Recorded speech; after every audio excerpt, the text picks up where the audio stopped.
The 2021 NBA Finals was the first year we didn't have a LeBron James-led team or Steph Curry and the Golden State Warriors in the finals. It gave basketball viewers a sense of new blood and a breath of fresh air watching two franchises who hadn't been to the final round in literal decades. The Golden State Warriors used to have that kind of ineptitude before Steph Curry was drafted, and well, we all know how the meteoric rise of the Golden State Warriors played out, to the tune of 3 championships and 5 straight finals appearances.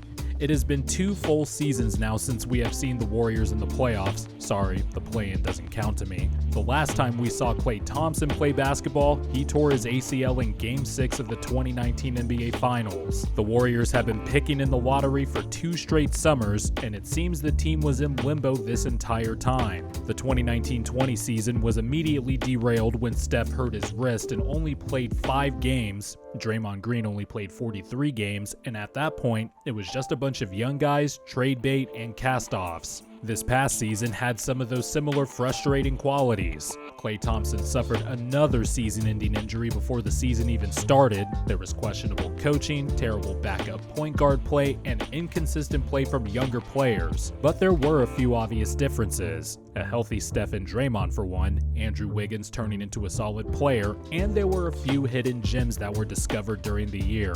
With a few bargain free agency signings that have potentially awesome upside, and 2 lottery picks that have already started showing out in Summer League, oh, and the second greatest shooter of all time coming back this upcoming season, there is a lot for Warriors fans to be excited about. Mainly, that this team could contend in the Western Conference if things go right. And that's what we're here to talk about in today's video, because I have 5 reasons why the Warriors should be considered contenders again for the 2021-22 NBA season.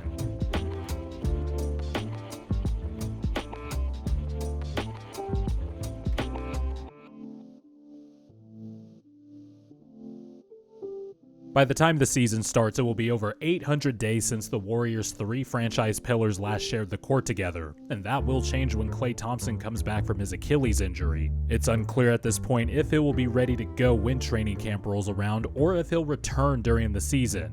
My guess would be the latter. It is fair to wonder what Thompson will look like when he comes back and what percentage of the player he'll get back to as he knocks the rust off. But we do know this: him coming back will be of great relief to Steph and Draymond. The team's infrastructure that helped them kickstart a dynasty will be whole again, and instead of Curry passing it out on a regular basis to guys like Michael Mulder, Kent Bazemore, Wiggins, even though he shot a career high from 3, he will be able to have the option to kick it out to Klay, who will either be relocating or open in the corners or wings. And Draymond will also have his old outlet back when he is in those inevitable 4-on-3 situations. Who knows what Klay will look like on the defensive end, but his offensive game has never required commandeering the ball.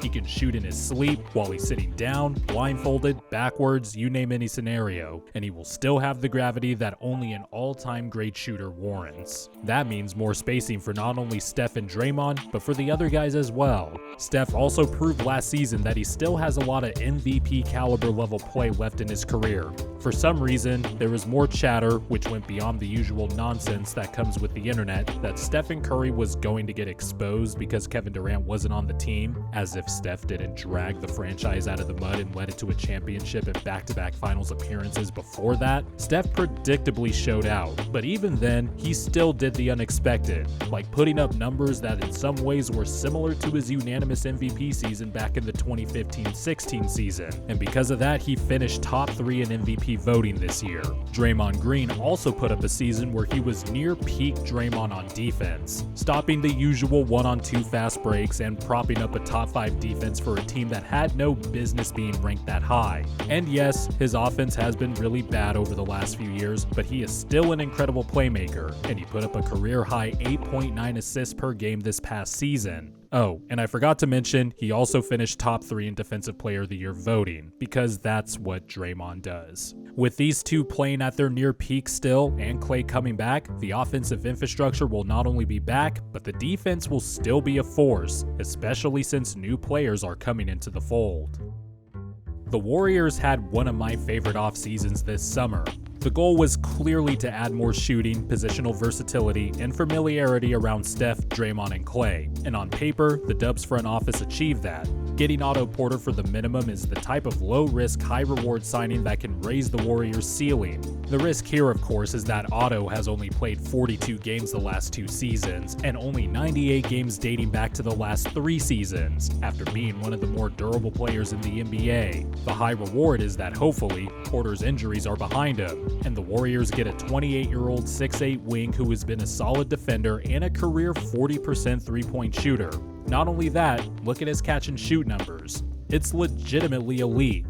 Nemanja Bjelica is another under-the-radar signing that will give the Warriors flexibility and versatility with potential lineups. Bjelica was able to show off his offensive skills for the Sacramento Kings after being released from the clutches of Tom Thibodeau in Minnesota. He extended his 40% three-point shooting to deeper range, and he became a solid tertiary playmaker.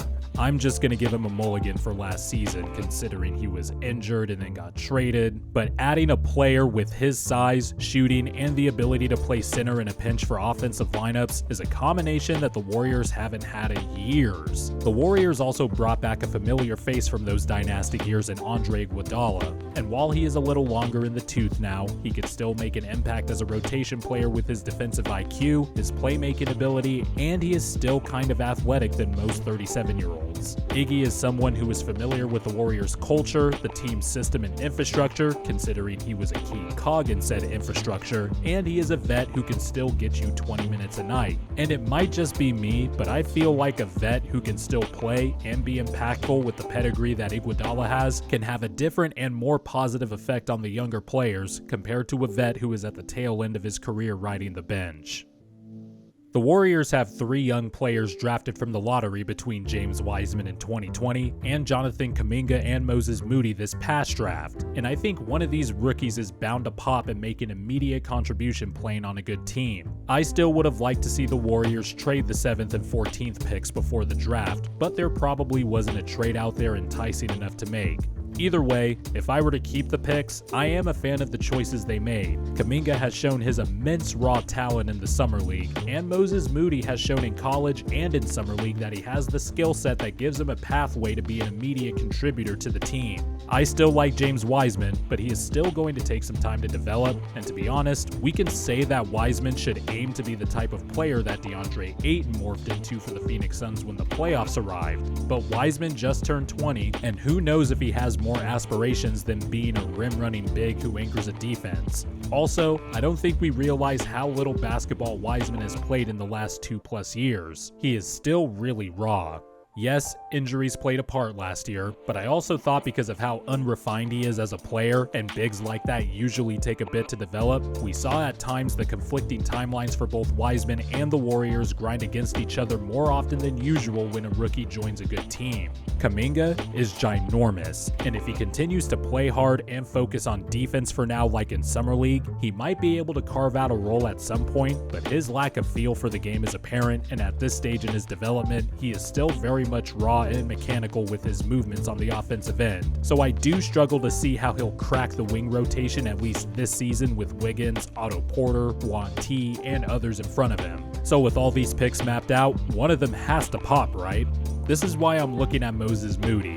A guard with the wingspan of a big, can shoot, play defense, and has shown playmaking flashes. He will also have the requisite talent around him to insulate him to a role that he can absolutely excel at early on in his career. If Moody can contribute in a way we all saw Tyrese Halliburton do for the Kings last year, or even a Dollar Tree version of that, Moody is the type of player with the type of skill set that will give a big boost to this Warriors roster.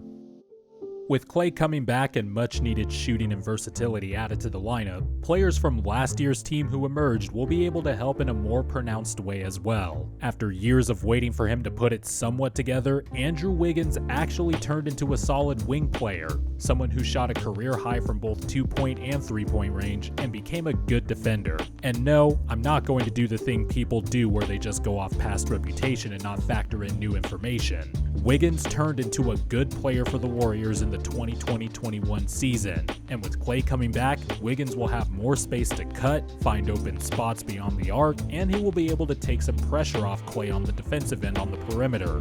Jordan Poole is also poised to become one of those late first-round picks a contender needs to keep the roster sustainable in the team-building process. After a very rough start to his sophomore campaign last season, the Warriors sent Poole to the G League bubble in February, and after getting called back up in March, it was the confidence boost he needed. The proof is in the stats, from before the G League and after the G League. Poole ended up becoming a high minutes rotation guy off the bench and a microwave scorer with a good true shooting percentage. Then there is Juan Toscano-Anderson, who was one of the best stories in the league last season. He immediately won the hearts of Warriors fans and NBA fans everywhere with his hard-playing, high-energy style of basketball. But more than that, he is a good defender, a good spot-up shooter, and he's actually a good passer. He moves the ball and is intuitive on that end of the floor. With these three specific players mixed in with a stable of solid free agency signings, talented rookies, and the return of the big three, the Warriors have the making of a team that will be really good in the Western Conference.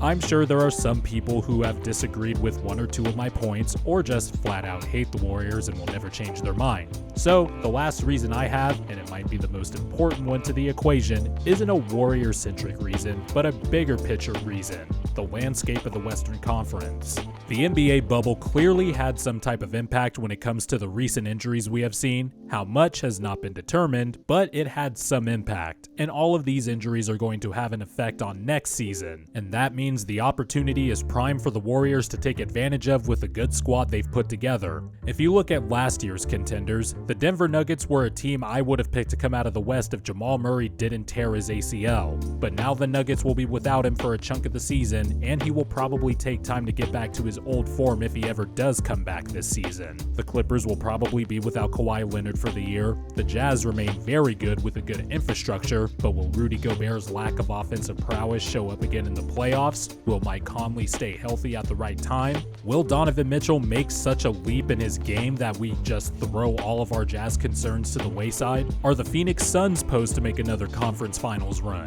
If I'm being honest, I still think a healthy Lakers team would have beaten the Suns in the first round, and no, I'm not discrediting the Suns and their run to the finals. They legitimately belong there, but I'm not going to ignore the realities of injuries just because a fan base will get upset and mad when someone brings it up. Chris Paul will be a year older. The Suns are counting on young players not named Devin Booker to make another leap when progression is hardly ever linear, and the Suns still don't have a legit backup center to DeAndre Ayton or an offensive creator beyond CP3 and Book. I also don't think the Lakers are a lock to come out of the West like they were preseason last year. I have questions about the Russ fit, even though the Lakers signings after the Russ trade made me more optimistic about it, and I question if the Lakers will be able to remain an elite defensive team, or if Anthony Davis is willing to commit to being the full-time center, which is an immediate solution I see to making the Russ, LeBron, AD trio a more seamless fit. I also don't want to count out the Mavs because of Luka, but the Mavs still don't have a secondary creator, and the Porzingis situation is still a problem, because I don't know if he's ever going to be 75% of the player he was in New York. Oh, and Jason Kidd is the head coach now. Really don't need to elaborate on that. So there's the formula right there. With Steph and Draymond still churning out great seasons, Klay coming back, along with a better rotation of players thanks to a mix of free agency signings and some guys from last year, mixed with youth, and a Western Conference that is more wide open than people think, there is no reason to automatically dismiss the Warriors as a Western Conference contender.